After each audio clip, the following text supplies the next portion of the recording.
Okay guys, I'm going to do an interview for TotalWar.com forums. Okay, I've got Al Bickham, hi. Communications Manager, Studio Manager. Yeah. Pavel Voice. Pavel Voice, Yep. That's it. And you are? I'm the lead battlefield artist. Lead battlefield artist. And of course, Craig. Yeah. Hello. Right, okay guys, I've basically just got some questions and answers for you if that's okay. Go for it, yeah. Sorted, okay. Right, okay. Okay, the first one.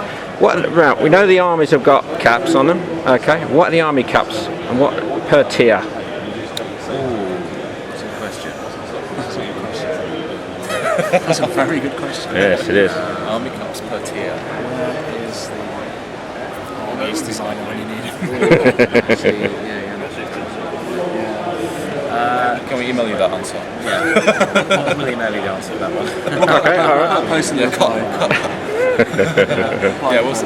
Okay, right, next question then. Agents. Have the agents got cutscenes associated with them on some of their actions? They have. They don't have cutscenes, but we have sort of art panels depicting resolutions to situations. So, oh right, so you'll okay. get a pop up, and they're beautifully painted little kind of scenes of, assassinations, that kind of thing happens. So right. you get some really nice visual feedback. We do have cutscenes for certain things, but true, so there are cutscenes associated with certain events. But there's a lot more artwork depicting these actions. Wait till you see the intro video. Right, okay. But there's no like movies as such. They're not like, we used to have a lot of funny movies. Yeah, like with the spies. There are going to be some movies. There are some movies, yeah, yes, but not necessarily agent movies. Yeah. Oh right, okay. Because there are a lot of agents, different actions. Right. So there's a lot more that you can do with agents this time around. So very difficult to creating videos for all those individual events would be ridiculous. A massive task, basically. Yeah. So. Right. Okay. Okay, this is my personal one because I love this, especially now that I've just played the demo and I think it's awesome. Right, if a city has a fleet in port when you attack that city, yes. Okay. First of all, can you attack the city or can you only blockade it? You can attack it. You can attack it, okay. Will the enemy fleet, the city fleet, will it start in the city moored up and come out, or will it start already set up outside in the ocean?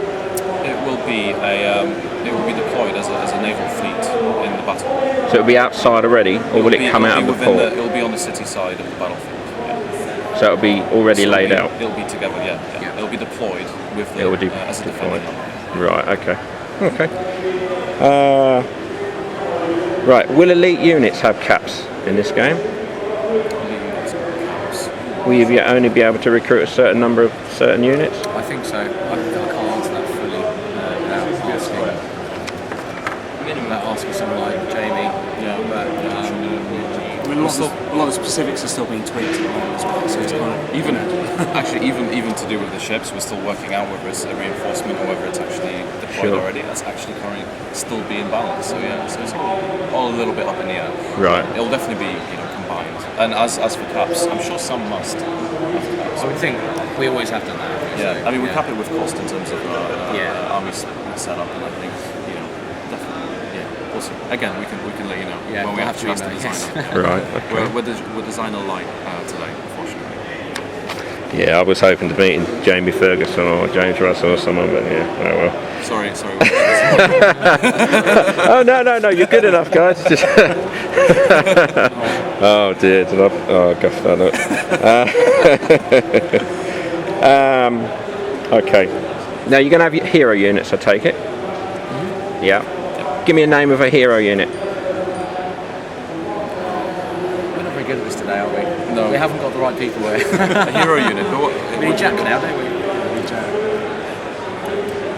But by hero unit, I mean what? A named general or special agents? Oh right, okay. I mean we have. So unit as in battlefield unit. Yes. Right. So I'm not familiar with those. I know we'll have specific.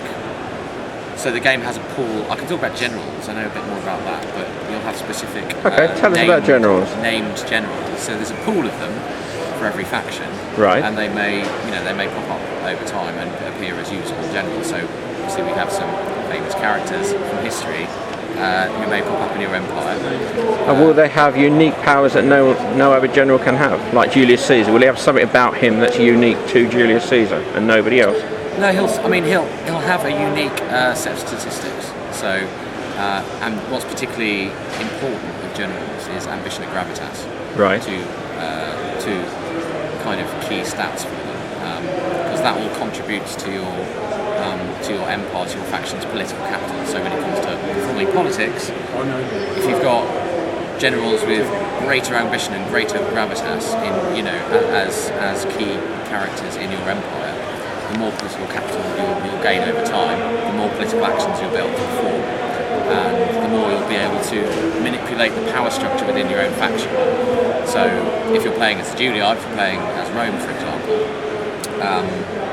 as the House of Julii, then you'll be having internal power struggles with the two other families, it's the Junior and the Cornelia, the other two Roman families. So there's a delicate balance there between getting too powerful too quickly and then the other families turning on you and inciting a civil war halfway down the line, which could be, obviously, is going to spell disaster for your expansionary dreams. But so do you want to kind of keep your head below the parapet? Now, the more political capital you have, the better generals you have, as important contributing characters to that in your faction, then the more you'll be able to swing that balance of power up and down. As I said, there'll be times when you want your power reduced slightly, maybe, because you don't want to paint a target on your back, basically. So it's an interesting interplay there, and generals, the generals that you get, the generals that appear over time in your empire, are kind of key to that. You also have the skills trees for the generals that you can actually develop and pick. Absolutely. So you can actually, you can create a hero general by the skills trees you choose to go down. Exactly. Because we have a lot more than previously. You can really develop those. Yeah. So we don't have generals. No longer have individual, very small set skill trees like they did in Shogun 2. Now you've got a range. So every general, like armies with the whole tradition system as well, generals have 10 slots that you can drop skills into. They've got 10 experience ranks they can go up, basically. So gain experience, they rank 1, you get to apply skills to them. There's a big pool of skills that you can choose from. And those skills, you could give him 10 different skills to, buff up his ability to command, various different unit types, to buff his individual general's unit abilities. But instead of, you might not want to fill your 10 slots with individual skills, you might want to take 1 or 2 skills and level them up. So you can use your rank up points to level a skill rather than choosing a new one. So in that way, as Pav said, you can focus what a general does and make him particularly good in a certain area, make him the perfect cavalry commanding general or something like that. So to go back to your original question, yes, generals are very unique. They have their unique skills, but that's the player's choice. How you push them into that. Because you made them, how you develop them. There's just a much broader way that they can develop than in previous Total War games. Because you've got this big pool of skills to choose from. Right. So okay. So it's not, sorry, it wasn't really about hero units. Hero units. Like generals. Like I say, if you can save those questions and then we can just supplement you with detailed information from the right sources. Yes. Okay. Yes. Will the game have foot generals as well as mounted generals? I think generals. Yeah, I think so. Generals come in a number of modes. They can, they can be. I think you can get different generals on different mounted units. So there's a whole variety. Yeah. Cool. Okay.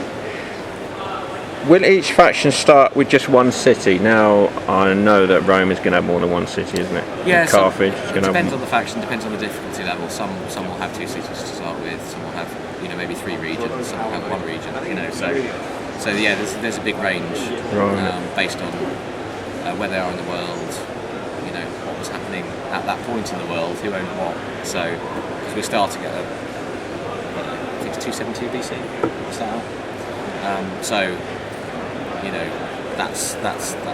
that layout in the world means that certain factions will have, more territory to start with.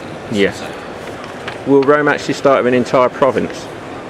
No, I don't think so. I don't No. think you own an entire province. What do you start with in Rome? You get Rome, of course. I don't think it's finalised yet. No. I was just asking this question the other day. Oh, what about Star Wars? I think it's still balancing. Okay. That's what he said. Right, in Rome Total War we had a distance to capital penalty, okay, which stopped the empires expanding too far. Okay. Is that going to be in this game as well? If I was playing as the Iceni and I capture Egypt, will I suffer an unhappiness penalty because of the fact that I'm all the way over in Egypt and my capital's in Londoninium? Or I don't know about distance, but there's certainly the different. You've got a set of cultural traits, so barbarian cultural traits, and you've got a set of obviously your faction traits on top of that. So I think that's where all the positive and negative modifiers come from. right. I don't believe that's the case, but again, let's check with the designers when we get back. I know that barbarians they were playing, so I hope this makes the final cut. something at 2 here? Like a... I hope this makes the final cut. So Was there something at 2? I would do. Sorry, we're just doing an interview. Oh, I'm sorry. So I'm not sure this is going to make the final cut or not, but the one of the barbarian cultural traits that the designers were playing around with was the more factions you're at war with, the higher you'll probably get a boost to population happiness. And that's, Like the Klingons. Yeah, exactly. Warlike race. So that may be higher or lower than the original plan. It might not. At the moment we've come to the point where we're starting to heavily play test in earnest and balance. This is where the balance comes. variables. Yeah. So the start process to balance because everything's there. So now we have to just pull the shit up so it actually works. Right. And it works in a balanced way. So everything, no power one faction over the other. everything is up in the air pretty much. Including Well, no feature is safe. Yeah. all those variables will need tweaking over time. So. Right. But that's the kind. I guess what I'm saying with that is the idea is to, to bring in cultural flavour through attributes. That kind of reflect the way those factions worked in history. Sort of things. Yes. Right. Okay.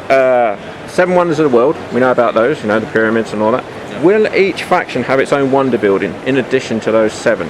Because there's rumours about Iceni having Stonehenge. Yeah, Stonehenge Yes. is in the UK. Yeah, So- we have several wonders, but we're not sticking to it religiously as each faction should have its own wonder. It's basically exactly. They're features in the world. Some people are blessed to have them at the start, and some factions aren't. So and they can buy them when they take the region. So they're basically regional rather than specifically linked to factions. Right. Okay. we've got the dev session shortly. Yeah, I know. Sorry about that. So I'll probably come in this answer, then scoot off and get the setup done. Yeah, sure. We start too. Yeah. Right, the demo. Okay, explain the demo because something's not coming up right about this. Right now, I watched the demo yesterday, the live demo that you're going to do in a few minutes. Okay. Now, you've got the game there set in 47 BC. Now, I checked a map of 47 BC on the interweb, right? And it's pretty much identical to yours, right? You also said that you've been playing this campaign a long time and you're about 200 turns in, okay, right? But that battle, I know that battle's realistic because I looked on the internet, okay, right, that's fine. But they don't match. The army you're marching into that battle, it hasn't got the units that's in that battle, okay? So they're not connected, are they? You're showing us two separate things there, aren't you? So what we've done is we've got that save game, I think it's a couple of hundred turns in, and the battle you're seeing is one of the historical battles in Rome 2. So it's going to be one of the standalone player as historical battles. So it just happens to match it quite nicely. So yeah, the two. But they are the two separate things, aren't yeah, they? they are. However- So you see the campaign game, and we're sort of showing you. However, the battlefield that you see, the historical battlefield that you see, will actually be in that area. It will actually be on the campaign map. So that's if on you, the campaign map. So if you actually go and fight a battle there, that's what you will get. So it's just the way that we actually develop the two. We develop the battlefield and we develop the campaign, and it's too much because they are the same. But yeah, it's a different army setup because this is the more historical kind of battle, and then the two just Yeah. worked well as a demonstration. Right. So you're not actually fighting that battle. You've just merged the two together to make it well, for theatrical purposes. Yeah, you trigger the battle. It's just with a different army setup. Right. But it's essentially it's the same battlefield. Just Yeah, literally. that battlefield is generated from that tile. The two guys are meeting, or Right. two armies are meeting. But we've, and the thing about this battle as well, we wanted to create a kind of newcomers battle and a veterans battle as well. So we couldn't do one battle. We had to do two. Yeah. So we did, like I said, so we did split off at some point and just tailored it to be a battle demo as well. Exactly. The two make a whole thing, but they are there to demonstrate two separate things. Yeah. So I'm going to scoot because it's the we've got to go and set up for the dev